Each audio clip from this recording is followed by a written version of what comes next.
All right, welcome into this week's episode of Cherry Picking. Must-add week 7 of the fantasy hockey season. A little bit of a tougher week this week, I'll be honest, to find some guys, but nonetheless, I have 4 guys for you guys to add to your fantasy rosters. But before we get into that, I will mention Maryland Online Sports Betting is launching tomorrow, Wednesday, November 23rd. You got sportsbooks like BetMGM, Caesar Sportsbook, DraftKings, BetRivers, PointsBet, and a number of others are launching. So be sure to look in the description below for all the information you need to sign up, register, claim, make an account, and then claim the best welcome offers you have to start betting.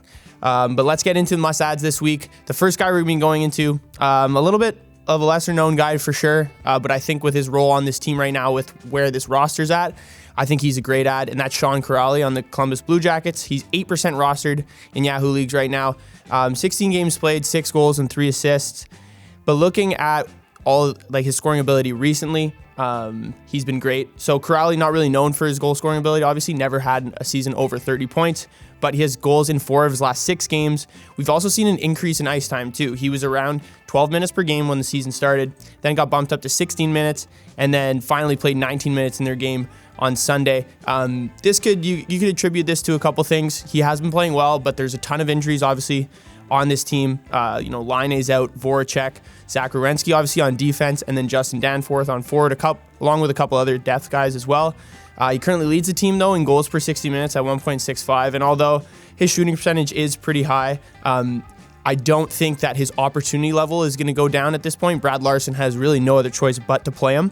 And one other good thing to know for guys in Bangers leagues right now, he leads the team in hits, and he plays on the penalty kill, so the fact that he's not on the power play, a little bit worrisome, but he adds that other value in the hits and even block shots as well. So be sure to add Kuraly this week. All right, next guy we're going to be adding this week is Alex Killorn on the Tampa Bay Lightning. He has left wing and right wing duality, which adds a little bit of value, obviously, to him. He's 24% rostered, but he's been playing really well as of late. There's been some injuries on this team. You got Anthony Cirelli, Ross Colton, 2 wingers that have been down. Killorn has been able to play a little bit more in all situations, and it's been really beneficial for him and this Tampa Bay team. He's playing on the second line with Nick Paul and Steven Stamkos. He has 7 points in the last 5 games. To be honest, Killorn, in my mind, isn't the best long-term pickup. Sure, he's on the power play, he plays on the second line. He also plays on the penalty kill too, but he doesn't really get a ton of blocks. He doesn't have a ton of hits.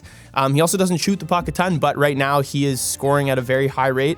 And if he's not either scoring at this high of a rate or kind of hanging on to Steven Stamkos for assists, his value in fantasy hockey kind of depreciates a little bit. But you have to ride with the hot hand.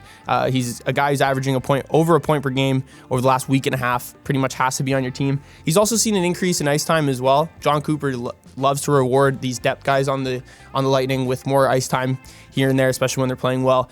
And if you continue to produce, he'll let you know. He played 21 minutes against Boston on Monday night. So if his ice time continues to sit around 18 minutes, Alex Killorn is a must-add this week. All right, the next guy we're going to be adding this week is Tomas Tatar on the New Jersey Devils. Left wing and right wing duality as well, just like Alex Killorn. He's 14% rostered. This guy's plus 16 to start the year. The Devils have been on an absolute tear right now, but that's still a huge number for a guy that maybe is a little bit further down in the depth chart. But more recently, he actually has been bumped up to the first line. So I know I've talked about the Devils a lot on the show. I told you to pick up Miles Wood. I'm telling you guys to pick up another guy because there's always someone that's going to be hot on this team. And right now, Tomas Tatar is very hot. It's in the similar light as Alex Killorn, I guess you could say, in terms of finding that guy who is on a good point streak. He's playing, like I mentioned, on the first line now with Nico Hischier and Fabian Zetterlund, who's an absolute tank. He quarterbacks the second power play as well, which is always a positive when you're picking guys up later in the year. It's not always you see that. He did cool down last week, but I think Lindy Ruff definitely has a little bit more faith in Tomas Tatar as a veteran presence on this team, moving him up to the first line and scoring a goal on Monday night as well against Edmonton. He's still only playing about 14 minutes a game right now, but this guy is just on for goals consistently. His on-ice goals percentage is 82%. So if we see a little bit increase in ice time, this Devils team will continue to pile on the goals, so he'll be a very valuable add. All right, the last guy that I'm going to be telling you guys to pick up this week is Owen Tippett on the Philadelphia Flyers. Again, same thing, left wing and right wing. He's 19% rostered in Yahoo leagues. This guy's starting to become very, very popular on this Flyers team. With so many injuries on this team, Owen Tippett has definitely been the guy who has been the most beneficiary from it, but also he's taken the most out of his opportunity.